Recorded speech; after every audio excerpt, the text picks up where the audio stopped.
horses. This meeting of the Eau Claire City Council will come to order. Please stand for the Pledge of Allegiance.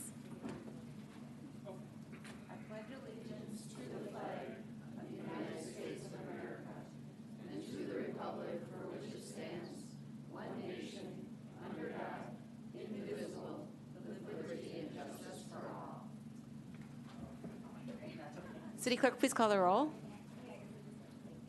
Anderson. Here. Berge. Here. Brewster. Here. Johnson. Imboga. Miller. Otto. Here. Reed. Here. Schoen. Here. Serrano. Here.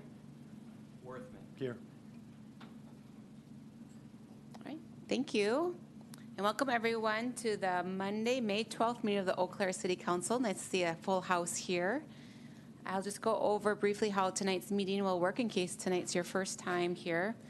But staff will present on each item, and then we'll open it up for questions from council to staff, and then we will open it up to public comment on each item. And if there is sign-up sheets in the back, so if you're here to talk on specific items, please sign up. Oh, sorry.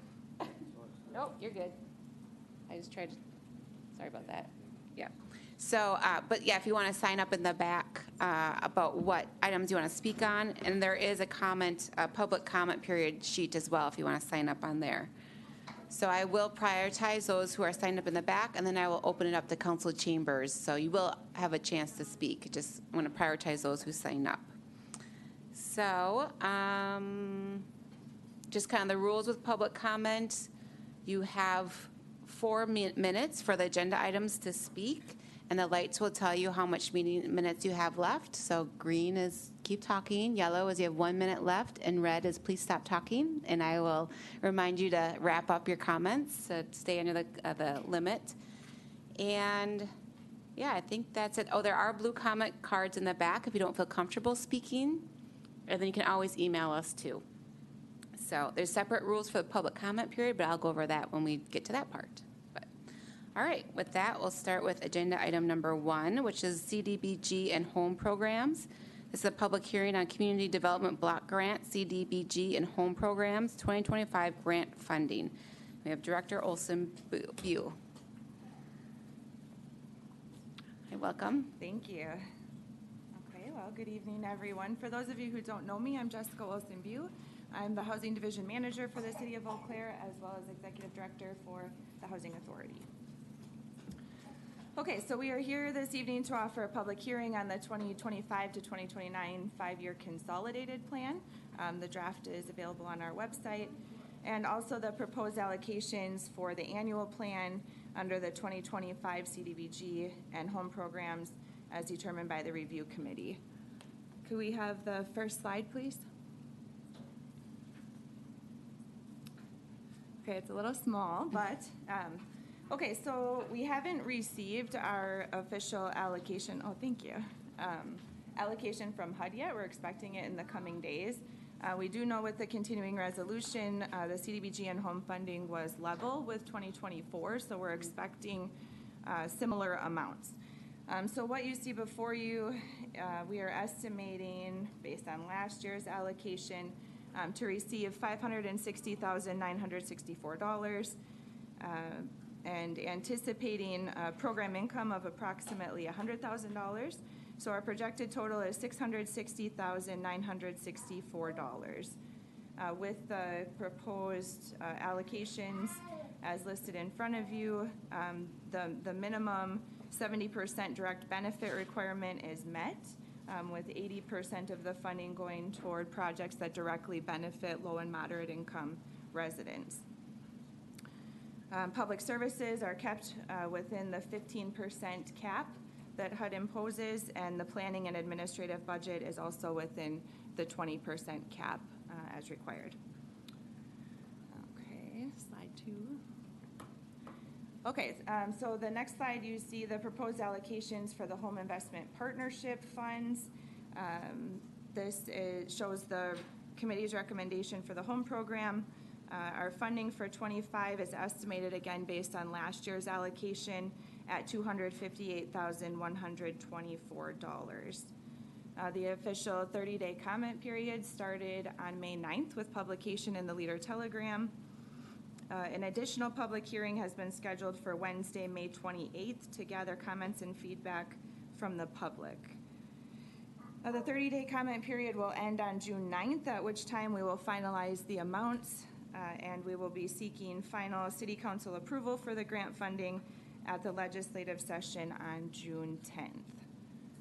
That's what I have for you tonight. I'd be happy to answer any questions. Great. Looks like we have a question. Vice President Worthman? Thank you, Council President.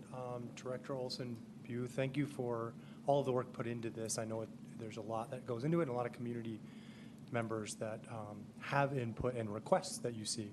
So I have two questions that I want to ask based off of this the funding request that we see in front of us. Okay. The first is regarding that Chippewa Valley Habitat for Humanity request. It looks like of 200,000, of which they received roughly 25% or under 25% of what they had hoped. And I assume that's for the project that is helping to house veterans, and or is it a different project potentially? Can you speak to what that request is about? Sure. This is, so Habitat is requesting CHODO funds to do new construction, kind of their general mission of developing a new construction house that will be built using volunteers and then sold to an income-eligible home buyer. I see. So nothing on here is related to that project? Correct. Okay. It is not.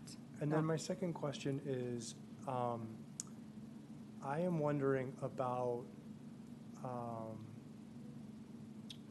the Housing Authority. I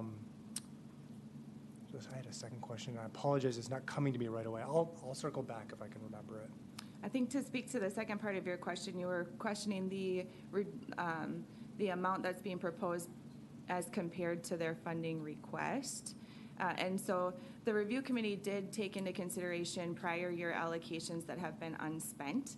And so that's the situation with Habitat for Humanity in their new construction build. There's $117,000 unspent from 2013 allocation.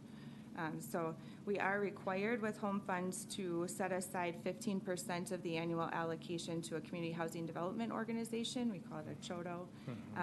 So we are proposing they're the only ones that applied this year. We are proposing to, award that set aside amount, but also considering that there are remaining balances from prior years. That makes sense. Thank you.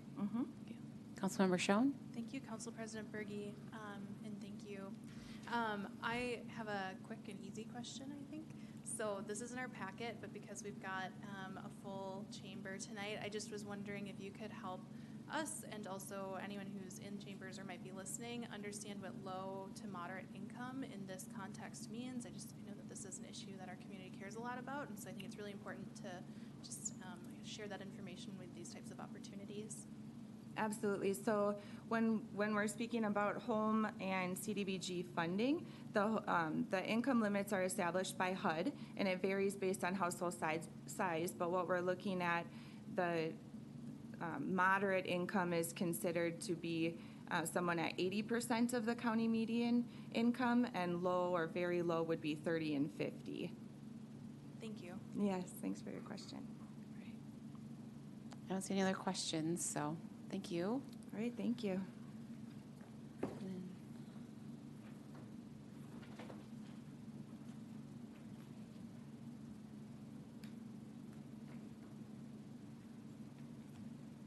Thanks, Mr. Berg. All right, we have one person signed up to speak. Director Giese is here from the Health Department. So, welcome. Thank you, President Berge, and thank you to the council. I just wanted to share a little bit about our application, as there are a number of new council members, and really housing is a critically important community health issue. So our application has been a longstanding partnership between the City of Eau Claire and the Health Department. Housing is a community health issue that was identified in our community health assessment process. And our focus for our application this year and for all of the years has really been about prevention because of that. Renters and homeowners at a prevention level to make sure that they have safe housing, but also at a community level, partnering with the city of Eau Claire to make sure that we have affordable housing, as Jessica indicated, at that lower and moderate income level that is our existing housing, keeping it safe and healthy. We do, as a health department, work across the county, as you all know, not just in the city of Eau Claire, but in the rest of the county, we react to complaints. So this is special work that we do to proactively look at housing with our Neighborhood Services Division, identify those houses that are at higher risk of potentially having issues, and then our environmental health staff, our specialists, go in with that very specific health lens and do a more in-depth look at those places that may have some issues. It is a national model and is evidence-based, but we really coordinate with our community, with our Neighborhood Services Division to assess. We then follow up on those high scores. We do that intensive education and make connections for those places that have challenges, and then work with city legal on any orders that are needed and with the inspection staff as well. You do have a little handout at your spot, but we're appreciative of many years of partnership. We are appreciative of the partnership with the city in putting forward an application. We really work with Neighborhood Services Division and Dave Solberg and others on that. And that all of these applications are really focused on housing, which continues to be a health issue, and working proactively on that. So thank you for that. Great, thank you. Thanks for the handout, too. Okay, is there anyone in council chambers that would like to speak on the CDBG and home programs and the funding? Okay, all right, I'm not seeing anyone, so we will move on.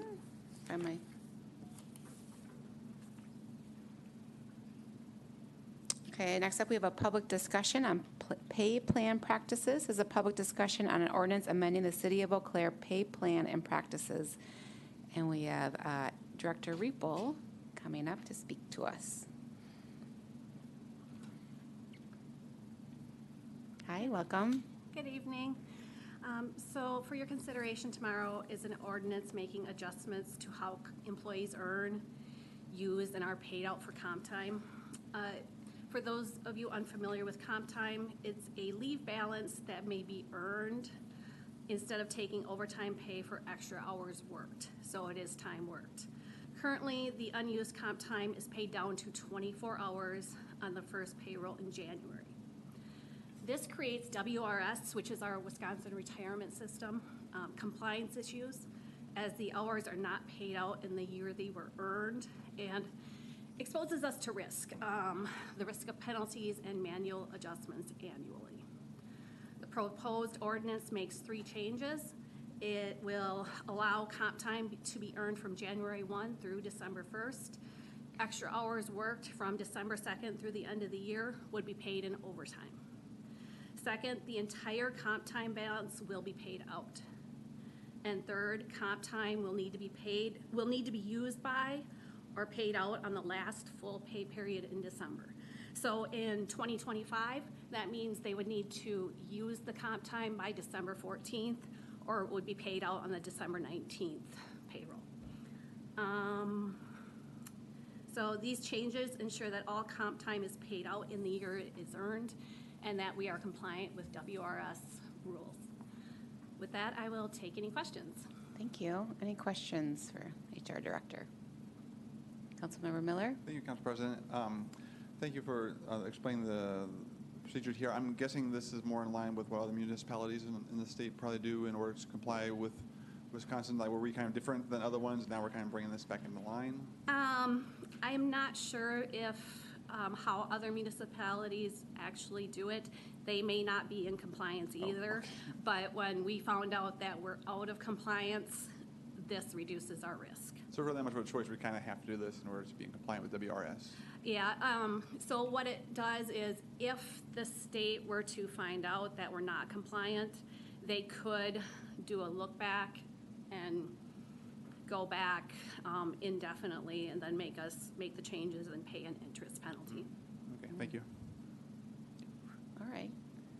I don't see any other questions, so thank you. All right. I do have 2 people signed up to speak on this, unless they sign up for the wrong, but Ray, did you want to speak on this item? Yep, okay, yep.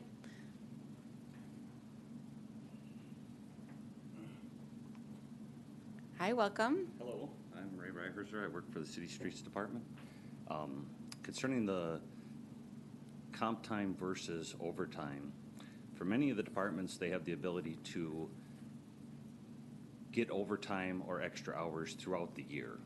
As a city snowplow driver, my time is between November and March or April.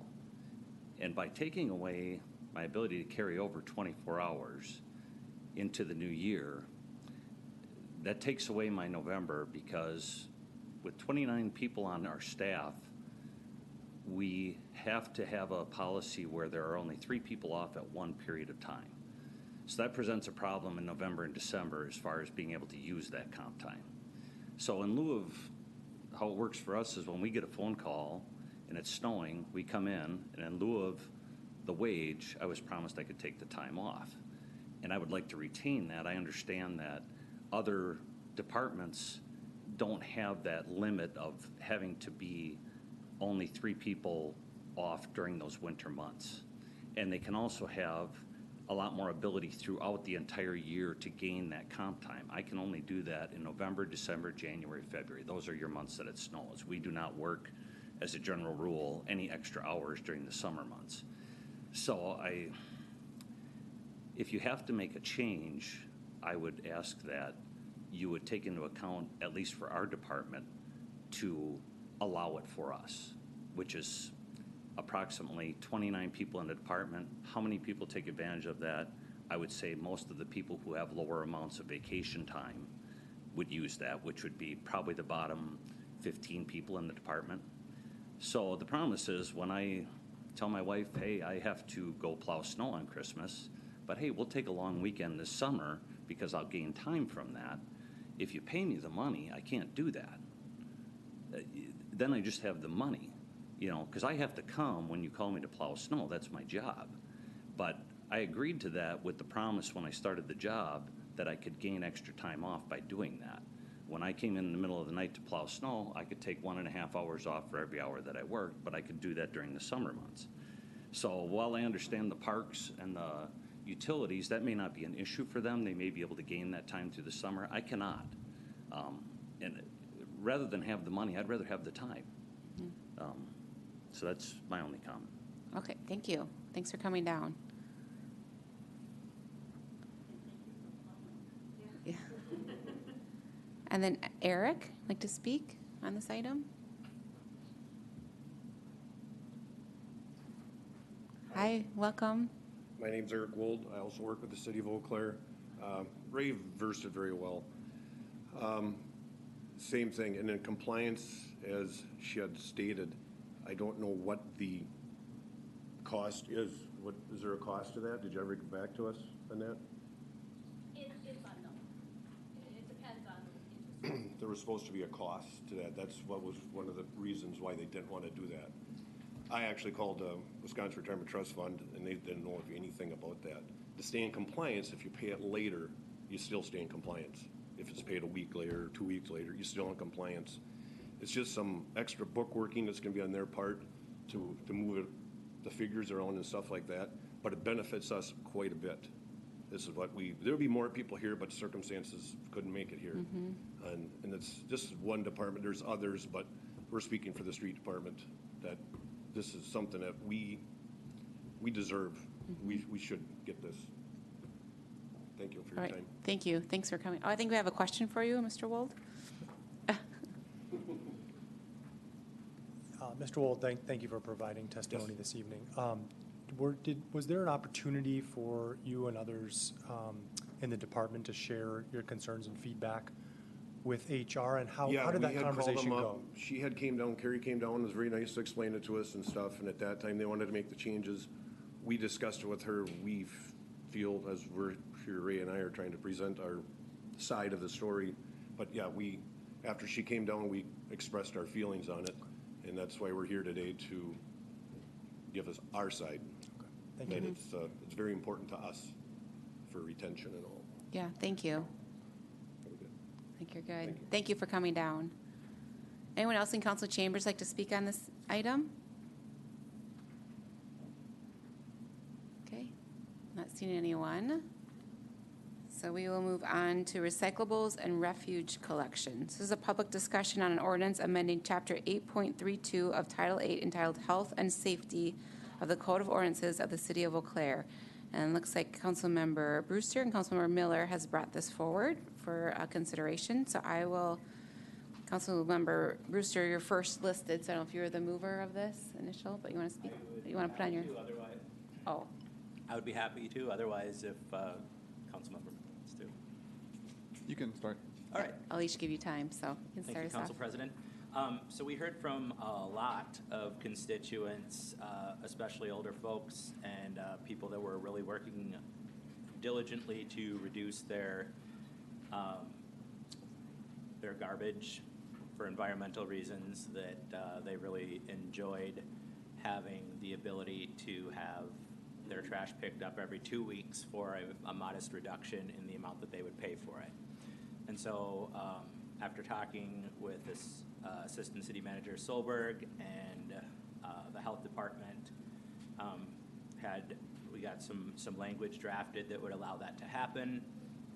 The language is here. Contrary to some people's concerns, this does not allow for waste companies to mandate this. This is a by customer request only. So if you want your garbage picked up every 2 weeks instead of every week, you would have to reach out to your hauler and request that they do that. And they very well might not. But that's what the intent and structure of this ordinance modification allows. Great, okay. Councilmember Miller, anything to add? Thank you, Council President. Yeah, Councilmember Brewster touched on some of the bigger points here. Because we had found out that there was a trash hauler offering every other week service. Apparently it's been happening without issue. No one's complained about it, but once it was discovered, they had to discontinue the service. We just want to bring it back for the numerous people who either are very good at recycling, don't use a lot of waste, small households. And I think we got a few emails. Some concerns that are addressed was that, like Councilmember Brewster said, you can still keep every week service if you want. It would allow the option to have every other week service. We had another person writing and asking if people reduce every other week, are they going to have accumulation of trash outside? But it's already illegal to have waste not in a trash can. So you can't have bags on the ground now, and you can't do it if you have a 2 week service. You'd have to have the proper level of service to meet your trash needs. And if any people have their trash outside on the ground, the neighborhood services can be contacted for code enforcement on that, as they could now. And some people wrote in saying that this doesn't really address the concerns of a lot of different things, such as the price or like the number of trucks in the streets. And this isn't intended to do that. That's still part of the larger trash day is ongoing. This is only to specifically address people who said, I had every other week service. It fit my home lifestyle well. I like the price, and I want to do it again. So. Great, thank you. Is there any questions for, and we're not discussing, but questions for the mover and the seconder? Vice. Okay, thank you, Councilmember Anderson. Thanks. Yeah, so thanks so much for bringing this forward. I know a lot of people had expressed this concern, so I appreciate the responsiveness. My question is just around that enforcement and that concern people had about trash piling up. I just kind of want to feel reassured that there is that enforcement capacity should there be an issue.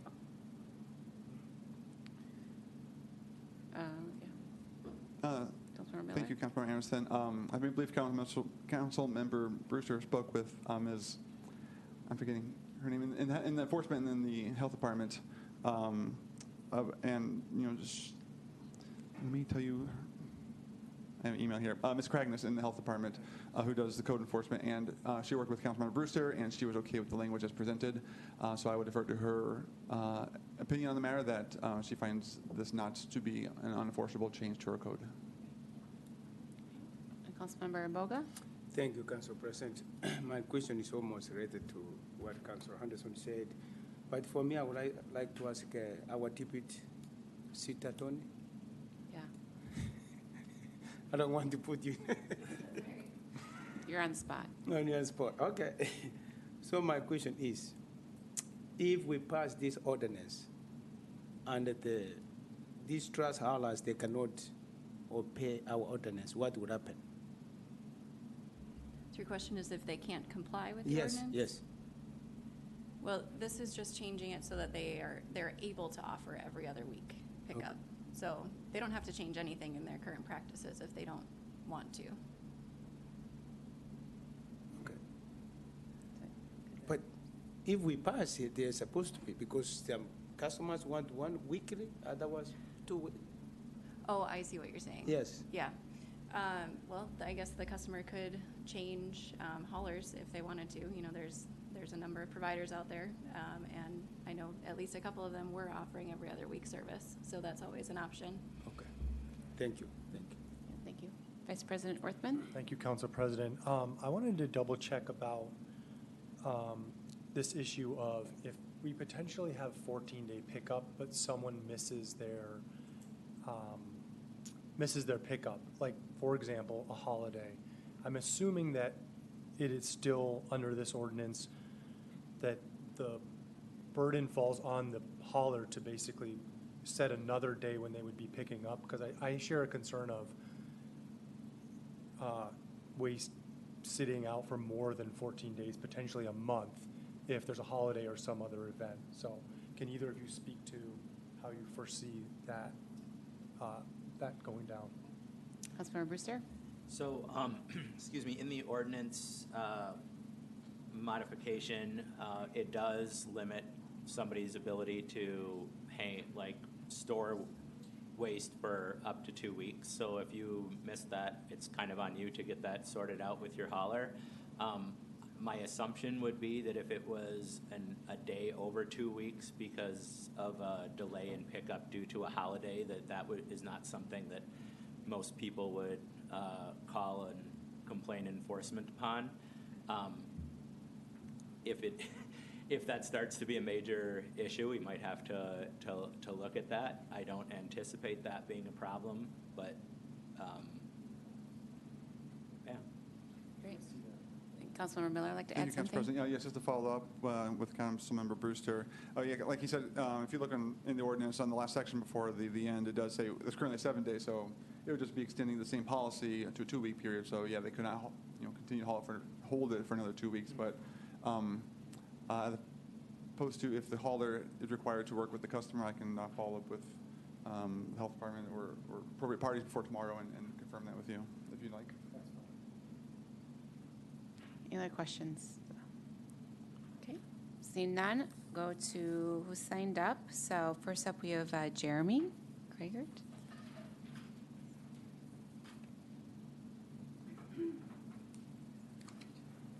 Hi, welcome. Hello. Hey, thank you, Council President Berge and members of the City Council. I want to speak in favor of this proposal and want to thank Council members Miller and Brewster for bringing it forward. It's really it helps, with our conversation that we need to have about sustainability and about waste, to have options like this.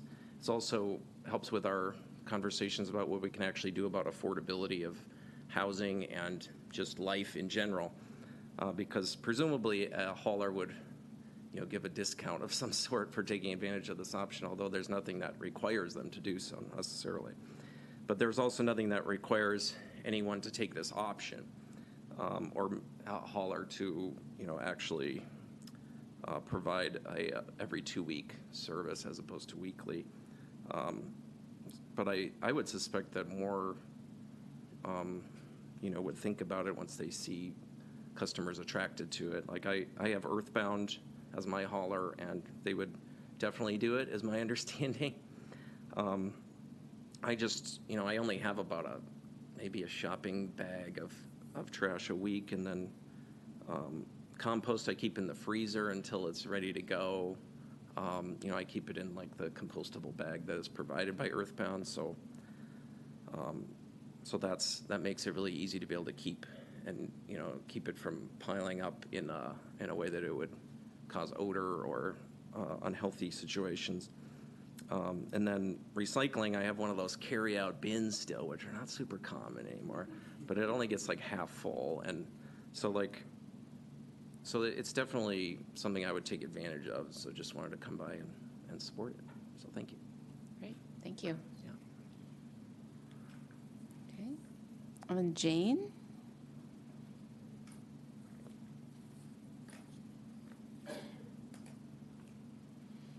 Hi, welcome. Welcome, and I want to thank Aaron and Joshua, council people, for doing what they've done to help us. There were about 30 people at that meeting at the library. There are a lot of people who would like to see this passed, and I am certainly one of them. I chose Earthbound because of the composting, because of the every other week, and then when this all came out that I couldn't have it every other week, that was so difficult because, just like Jeremy said, I have one grocery bag of garbage a week, if that. And to put that out there in the bag every single week seems ridiculous. So I thank both of you for doing this hard work, and I urge you to pass this amendment tomorrow. Thank you. Thanks for coming down. Is there anyone else in council chambers like to speak on this item? Yeah, you can come on down. So state your name and address, please. Hi, I'm sorry I'm late. That's okay. It's You're right on Marianne- time, actually. Marianne Koth, Koth, and my address is 3055 Guthrie Road, Eau Claire 54703. Great, thank you. And I just want to thank you also, because I had brought this up months ago, and I'm thrilled you folks acted on so quickly. I hope you vote positively for it tomorrow. Just to answer a few questions, for 12 and a half years, I had this biweekly service. When I bought my house, Box offered it, and it worked fine. Then they went out of business. I switched to Environmental Earthbound, no problems. I used to pay $200 a year for the 35-gallon, that's the smallest, and then the blue container he talked about. Now I pay $300. So going back to weekly is an extra $100 a year for me. So I'm just hoping that we can pass it. Thank you for your work. Great, thanks for coming down. Thanks, Marianne. Okay, anyone else like to speak on this item? Okay, not seeing anyone. All right, then we'll move on to our public comment period. So I'll just go over, we do have different rules for this part, so I'm just going to read that quickly. So this time, the public comment period is a time for those who live or own a place of business within the city of Eau Claire to speak on citywide issues. You have 3 minutes to speak, and the lights will indicate your time as well. You can only speak one time. And then, let's see, please do not comment on any previous agenda items. Also, this time is not for any personal complaints of city personnel, elected officials, or any person affiliated with the city. And then also, what's different about this time is that we are not able to ask questions or comment during this time because this hasn't been noticed to do such a thing. So, but we are definitely listening, and we can talk outside of the chambers too on this item. So, or whatever you want to speak on. So with that, we do have quite a few people signed up, which is great. We have 1, 2, 3, 4, 5, 6, 7, 8, 9 people signed up. Then I'll open it up to council chambers. So first up, we have Jeremy Gregert again.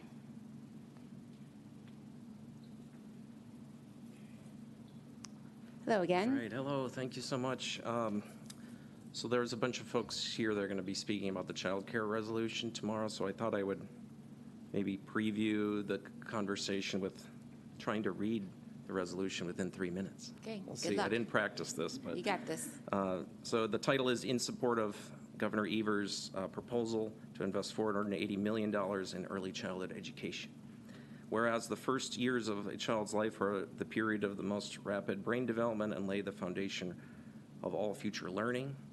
And whereas in the 2025-2027 state budget, Governor Evers has proposed allocating $480 million in state funding to support Wisconsin's early childhood education system, including child care providers, workforce development, and access for low and moderate income families. And whereas the city of Eau Claire recognizes that access to affordable, high-quality child care is essential to supporting Eau Claire's working families, employers, and long-term economic vitality, and whereas child care providers in Eau Claire and across Wisconsin are struggling with providing adequate teacher wages, staffing shortages, financial sustainability, and increasing demand from families. And whereas local governments, including the City of Eau Claire, have a vested interest in state investments that reduce barriers for families and strengthen early learning infrastructure. And whereas research shows that every dollar invested in early childhood education yields long-term returns through improved academic outcomes, higher earnings, and reduced social service needs. Now therefore, be it resolved, the Eau Claire City Council expresses its strong support for Governor Evers' proposal to allocate $480 million in state funding for early childhood education and childcare infrastructure. And be it further resolved that the City Council urges the Wisconsin State Legislature to adopt this proposal as part of the state budget to ensure a stable, accessible, and high-quality early care and education system for all Wisconsin families. And be it finally resolved that the city clerk, thank you, city clerk, that's not in there, is directed to forward a copy of this resolution to Governor Tony Evers, members of the Wisconsin State Legislature representing the City of Eau Claire, the Wisconsin Department of Children and Families, and the League of Wisconsin Municipalities. And I have like 30 seconds left, but I just wanted to thank, council members Schoen and Otto there. Everybody's in different spots. And for introducing this resolution, and I fully support it, and I think, there's going to be a number of folks from Eau Claire actually going to Madison tomorrow to keep pushing this, including myself and some of the other speakers. So thanks for being a part of the bandwagon for this as we fight for childcare funding in the state budget. Thanks, Jeremy. Perfect timing. Okay, next up, Nathan. Hi, welcome. Hi, my name's Nathan Deming. I'm just going to wing this, basically. Tomorrow, you guys are out, and hello, Councilwoman Berge, and all of you. Hello. So tomorrow, you guys have the chance to vote on endorsing the state's efforts to get film incentives and a film office. A filmmaker, I've split my time between Eau Claire and Los Angeles for about the past 12 years. I can tell you firsthand, I don't know if this is interesting to you or not, but the industry is changing at a rate that it hasn't changed in about 100 years of its history. It's leaving Los Angeles, basically. It's decentralizing. And right now, production is going to places that offer transferable tax credits, which is a super fun concept. So just if you want to do a little more research on it, it's really interesting. And I think Eau Claire is well positioned to benefit from this, besides having a very beautiful, diverse area with like lots of really cool locations from industrial to rural to city core that could double for anything. We're also geographically placed very well between other production hubs like the Twin Cities and then Madison and Milwaukee. So it's interesting to think what might happen down the road. The timer didn't start. I know, so, you have 2 more minutes. 2 more minutes, okay. I'm following on my watch, but you're good. I shot a film here. It was so much fun. This is such a beautiful area to film in. And there's a really cool can-do spirit. And I'm really hoping that I'm working with this group called Action Wisconsin, which Visit Eau Claire also just endorsed, that is pushing for these incentives. And I think it's not just going to benefit Madison and Milwaukee if these go through, and it's really interesting to be thinking about what could happen here, because every time a production comes into town, it's not only giving people jobs, but also there's money coming into the community that normally would not be spent there. And personally, I've heard of productions that are right now looking to come and shoot in Eau Claire because they're captivated by the region and they want to film here. And that goes from everything from bigger films to even like Hallmark Christmas movies, which get shot a lot. And all you have to do is look at Duluth. In the past 5 years, Duluth, Minnesota has seen a lot of production and a lot of money infused into their local economy. So I urge you to maybe check out the website, actionwisconsin.org. You can see everybody who benefits. It's not just filmmakers, actors, it's carpenters, florists, restaurant owners. I think it's just a really exciting time, and I'm really excited that hopefully you guys vote on it tomorrow. I'll be here with a few other filmmakers rooting you on. So thanks for the. Thanks for coming down. Nice to meet you in person too. Oh, yeah. Yeah. Thanks. Okay. Next up, Rebecca. Hi. Welcome. Hello. Good evening. My name is Becca Albert. I'm with Child Care Partnership. We're the local child care resource and referral agency. We help families find child care, support individuals to start their own child care businesses, and provide training and technical assistance to child care providers across the region. We also track and report data on child care access and trends in the Chippewa Valley and across the state. Beyond that, we hear and see every day firsthand the parents' struggle with finding and affording child care. Providers are also facing teacher shortages, unable to fill their programs with the children who are in need of care, and many are operating already on razor-thin margins. So as you consider the resolution tomorrow to support the governor's proposal to invest in early childhood education, I want to emphasize how vital this investment is for Eau Claire families and our local workforce. Access to quality child care allows parents to remain employed, supports healthy child development, and strengthens our local economy. Your support through resolutions like this and continued attention to the issue sends a clear message that Eau Claire values working families, young children, and the professionals that you'll hear more from who care for them. So thank you for your time and making early childhood education a priority in our community. Thanks for coming down. Okay, next is Sarah Larson.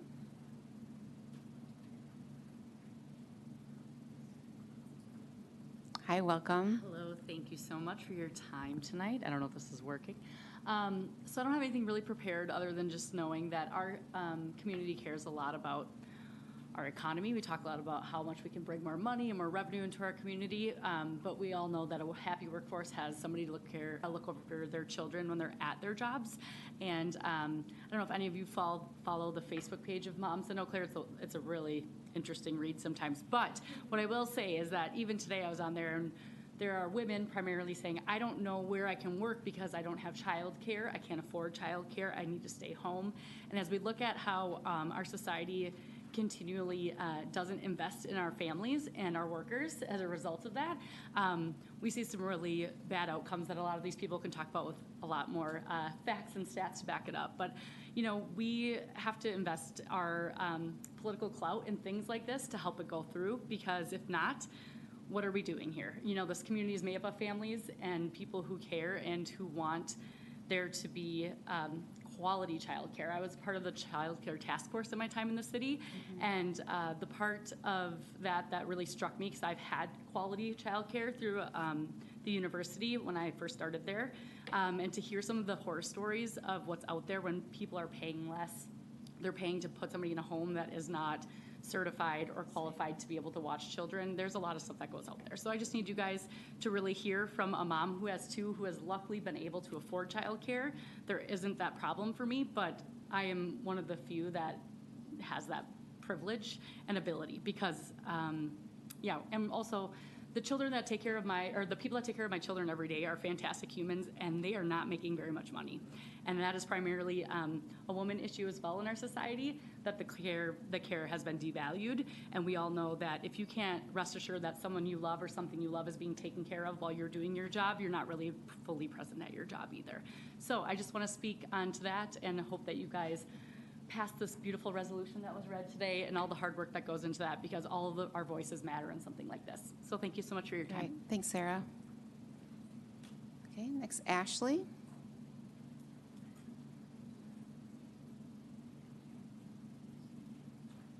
Hi, welcome. My name is Ashley. I live in Eau Claire. I'm going to read as fast as I can. I'm a mom to a blended family with 5 children, and I'm also a local business owner who employs over a dozen people in our community, many of whom are parents like me. 2 of our youngest are 3 and 4, and they are currently in daycare. We're fortunate enough to get them into a high-quality center after being on a 3-year wait list. That wait and the cost of care even now has not been easy, but we know how lucky we are. Before we got in, we had no access to traditional childcare. We were paying high hourly rates to college students just to get by, because we don't have grandparents that are nearby. This isn't just our story. It's a common one across our community, and it shouldn't be. Access to affordable childcare is not a luxury, it's a necessity. It's the backbone of strong families and stable workforce and a thriving local economy. As someone who was once a low-income single parent, I can tell you that the access to affordable childcare made the difference between surviving and thriving. for me and my son. It gave me the chance to work, grow, and eventually build a business that now provides 28 full-time jobs. That is what opportunity looks like, and it started with reliable childcare. Unfortunately, today, I see the same struggle in my employees. Rising costs are forcing too many parents to choose between paying rent, buying groceries, or staying current on childcare payments. When they fall behind, they lose access. When they can't find care, they're forced to leave their children in unsafe and unstable environments. And when that happens, our entire community bears the cost through lost productivity, struggling kids, and stressed families. 3 years ago, I tried to open an on-site daycare for my business, but the system is broken. The numbers didn't work, the regulations were overwhelming, and it became clear there were too many barriers for small businesses to help fill the gap, even when we wanted to.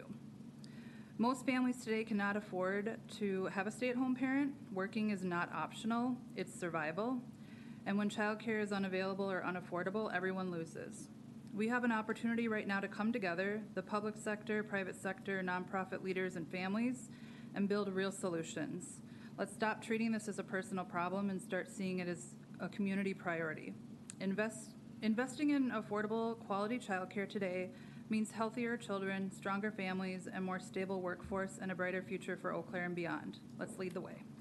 Thank you. Thank you. That's very good. And Kaylin?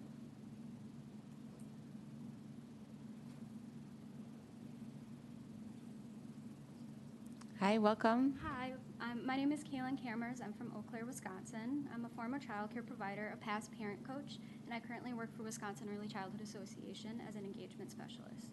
I'm here tonight to speak in support of this resolution because child care crisis is not just something I've studied or worked in, it's something I'm living. Like many in my generation, I dream of starting a family, but to be honest, I'm not sure I can do that here. The cost of child care in Eau Claire County is so high that it feels out of reach. I've even found myself wondering if I have to leave this area, the community I love and grew up in, just to be able to afford to raise a family. I've worked in early care and education. I have a degree in early childhood education and human development and family studies. I know firsthand how critical high-quality early learning is, especially for children who've experienced trauma or adversity. But I also know what it's like to leave the field because I couldn't survive on the pay. I love working with the children, but I couldn't afford to stay. And here are those stats that I'm bringing to the table, and so stick with me, so I'm sorry if this gets really boring. That's the reality for many early educators in our community. The median wage is just $13.78 an hour, and for family child care providers, it can be as low as $7.46 an hour. That means 98% of all Wisconsin workers make more than a child care teacher. We're seeing a dramatic loss in child care programs. Eau Claire County had 121 programs in 2013, and now they only have 83, an alarming 31% decrease. 20 programs have said they're likely to close if funding for early education doesn't continue. Another 30 programs have indicated they'll reduce the number of children they serve and cut back on the hours of care they provide. And 40 programs are planning to raise the tuition by more than $26 per week, putting even more pressure on families who are already struggling. Families are already feeling the financial strain. The median family income in Eau Claire County is $8,418, while the median expenses are $6,286. For families with 2 children in a group care program, the cost is $3,190 per month, leaving them in the red by more than $1,000 a month. That's simply not sustainable. We're losing programs, we're losing educators, and we're losing families who can't make it work. Wisconsin has lost 26% of its regulated child care programs in the past decade, and more than 1,100 more are at risk of closing. These are programs that serve your constituents, your neighbors. This is not just a personal issue, it's an economic and workforce issue. If we don't address these systematic challenges now, our future workforce and our local economy will continue to shrink. Passing this resolution shows that the City of Eau Claire understands what is at stake, and it says to young families, we see you, we value, and we want you to stay and thrive here. Thank you. Thank you. Thanks for coming down. Okay, then Claire. Hello, welcome. Hi, good evening. Thanks for the opportunity to speak today. My name is Claire Lindstrom. I'm a working mom right here in Eau Claire. I work full-time at Chippewa Valley Technical College, and I'm able to go to work because I have childcare. I have an 8-year-old in 3rd grade and a now 5-year-old in a 4K local childcare center. While I'm here today to urge you to pass the resolution that Jeremy read off, I'm also here to urge you as community leaders to stay involved in this issue. So even just passing the resolution tomorrow, just a tiny little step in the movement and the direction that we need to take. The funding that we are requesting in the budget is just a Band-Aid on a gaping wound that we have with the childcare crisis that's going on in Wisconsin. So I just urge you and ask you to continue talking about this, figure out ways that the city and the county can get involved, because this doesn't stop with funding in the state budget. It'll need to be a continual issue. I started advocating for childcare 2.5 years ago when our rates went up again. Like so many families, we were already stretched thin, and I realized something had to change. Today is a day without childcare. It's a day to imagine what our communities would look like if childcare simply didn't exist. The truth is, for many families, that's already the reality. Waiting lists are long, costs are overwhelming, and providers are leaving the field, and our economy is feeling the pressure. A recent LendingTree study shows the cost of childcare jumped nearly 36% in just 1 year, but it's still treated like a personal budgeting issue. Here's what that actually looks like. A single parent working a minimum wage job in Wisconsin would have to work 43 full-time weeks just to cover 1 year of infant care. A median income family spends nearly 20% of their income on childcare for just one child. If you have 2 kids, you're paying over 1/3 of your income just to be able to go to work. That's not sustainable, that's not a personal failure, that's a broken system. And I've heard all the solutions. Just ask the grandparents. Well, many are still working, they live far away, or they simply can't provide full-time care. Or why don't you stay home? That usually means mom should stay home. And while that might look cheaper in the short term, the long-term cost to women's careers, earnings, and retirement is enormous. Let's be clear, child development is a profession. Our early childhood educators support brain development, emotional regulation, and school readiness, but often they make less than fast food workers. That's not right, and we need to do better. Over the years, my kids have been cared for by some of the most incredible professionals I've ever met. They're not babysitters, they're educators, experts, and they deserve to be treated and paid as such. Childcare is not a luxury, it's infrastructure. That's why I'm speaking here in front of you today, because even if the state won't act, our local leaders must. We need local solutions, local funding, and local support to keep providers in business and families afloat. It's not just a family issue, it's an economic issue, and it's a community issue. Thank you. Thank you. Okay, then Bradley. Hi, welcome. Hello. Good evening, esteemed members of the City Council. My name is Brad Lindstrom, and I am a dedicated employee of the city, serving at the public library just across the parking lot. I've been a member of our city workforce for 9 years, joining shortly after the birth of my daughter in 2016. For nearly a decade, my employment with the city has been on a part-time basis. While the status of my part-time employment may be directly irrelevant to the issue, it offers an unfortunately revealing perspective on the cost of raising children in our city. The hours I don't work represent childcare costs my family doesn't have to pay. 1 day without childcare amounts to a savings of $50 per week, except in the summer when both of my children have to go to daycare, in which case it's $100 a week. That comes to $200 during the school year or $400 in the summer per month. I should also this figure is not merely a personal savings, it is a stark indicator of the exorbitant cost of childcare itself. My part-time status, while unrelated to childcare needs initially, highlights the immense financial pressure placed on families who do work full-time or need more extensive care. It underscores the nearly impossible position of parents, particularly those earning minimum wage or supporting a family alone, where securing reliable child care for even one child, let alone 2 or 3, can consume an overwhelming portion of their income. To frame the child care crisis as simply a matter of individual budgeting or choice ignores the economic realities. The cost of basic necessary child care is fundamentally too high for many working families to bear. This isn't about lifestyle choices, it's about the ability to participate in the workforce and provide for one's children without being driven into poverty. We implore the City Council to recognize that the prohibitive cost of health care is a barrier to economic stability and a threat to the well-being of our families. Investing in monetary assistance for child care is an essential investment in our workforce, our community's economic health, and the future of our children. Thank you for your time and consideration. Thank you. Thanks for coming down. Okay, Julia? Hi, welcome. Thank you. Thank you all for considering this resolution. It's the most important thing that we could do today for childcare advocacy in Wisconsin when it is at a crucial time to fund it and support it in all the ways that we can. Like Claire said, this is just the beginning. We are begging for $13 an hour. That's the money we're asking for to cover. That's what we're asking for. And they're saying no. They already took it out of the budget. I make $5 an hour. I'm begging for that. And they're saying no. I don't think that that's okay with anybody, whether you need childcare or know anybody who needs it. It's people not earning enough money for the work that they're doing. You're going to hear a lot of solutions from people about this that aren't going to work in the long run. It's people who care more about the bottom line, and children are not people to them, they are numbers.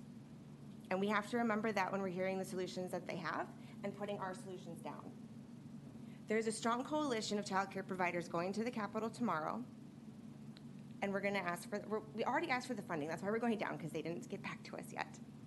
So we're going to find out what the plan is and how to bring our voices to the table. And now we have your voices with us, and that's huge.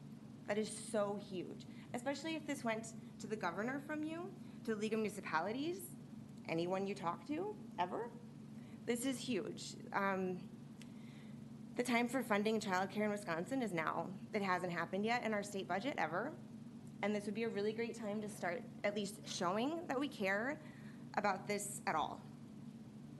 Beyond that, we need to figure out how we're all going to bring these coalitions together to find a solution that works for everybody in the best ways that we can. But we need to know that we can trust each other, and we know who in the movement to pay attention to, and to know where your place is in it. And your place is to be paying attention. So that's good. And then also we have events going on in Eau Claire. I've been hosting an event for childcare advocacy every month since January. And you're welcome to come to all the other ones I'm going to do. Because I believe that a community that supports childcare is a community that's supporting their families. And in my house today, there was an event for this, and we came together as a community and did it. We had this, it was a celebration for me of my center and the work we've been doing, and the reason I opened, and the reason I care, and the reason I'm fighting for it. So thank you so much for joining us in this fight, and you will not be forgotten when we're there tomorrow, and please think of us when you're voting on it tomorrow. Thanks, Julia. Yeah, thank you. Okay. Is there anyone else that'd like to speak on this public comment period? Yep, come on down. So want to state your name and address, please? Oh, sure. Yeah, I'm Mike Davis. I live at 215 10th Avenue here in Eau Claire, this awesome community that I feel so lucky to have flopped into somehow. So, I don't know who Andrew, you might remember. I used to be back there filming I remember. meetings. I remember. So, Emily, you Yep, remember yep, too? Okay. And I worked at community television. That was my first job when I got here. I also worked in childcare at that same time. So I worked 2 jobs.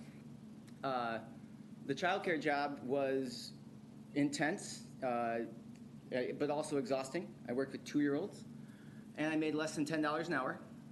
I burned out from that job in about 8 months, is how long I lasted. I was one of the happy ones, seriously. And I probably just I really gave a lot of myself to the kids. And it was a lot. And then I ended up working at Sherman Elementary. I made $15 an hour with benefits. Okay, the other one was $10 an hour, less than $10 an hour, no benefits. Also, I don't know if you know this, when you work in childcare, you have to get certified in all these things annually, and you're supposed to go to that stuff. Usually you don't get paid for that. Has anyone been to a CPR training? Okay, yeah. So you got to do every 2 years you have to go to one of those. And they're kind of entertaining, but we know it's not what you want to do in your time off, okay? There was also a massive workbook I had to do just to get started, which is good. You got to get trained. But I worked in a sandwich shop making more, and you just showed up and make sandwiches, and then you go home, you don't think about it anymore. So they're asking a lot out of people in childcare. They're asking a lot, and they're not giving much back. I'm also a dad. I got 3 boys, 6 and under. They're awesome. They love this town too. And they are all lucky enough to go to Julia Sculia, which is the best childcare center I've ever even imagined. So it's just great. I'm so lucky to have a place they can go. They feel safe. They come home with new skills for dealing with emotions and relationships. And it's an absolute dream come true.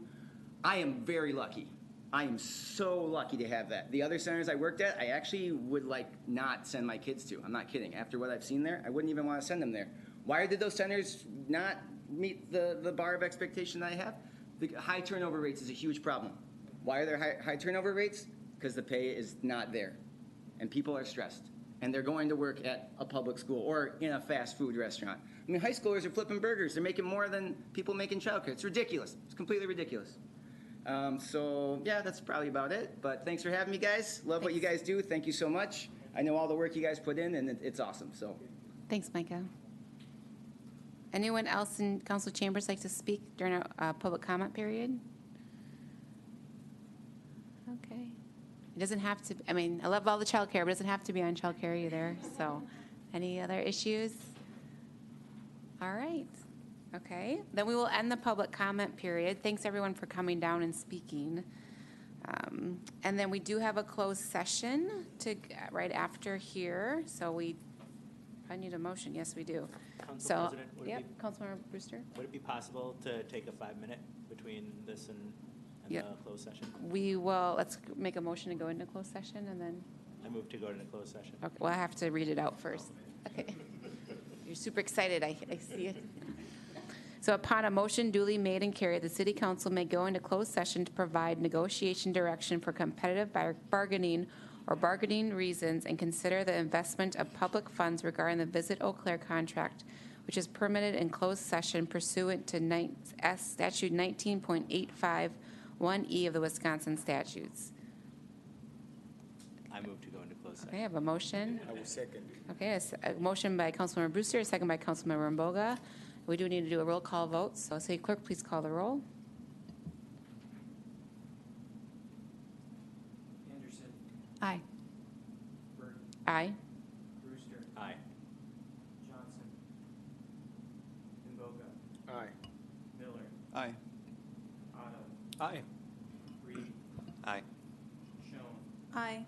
Serrano. Aye. Worthman. Aye. Great. And we'll now go into closed session. So thanks, everyone, for joining us. And, yeah,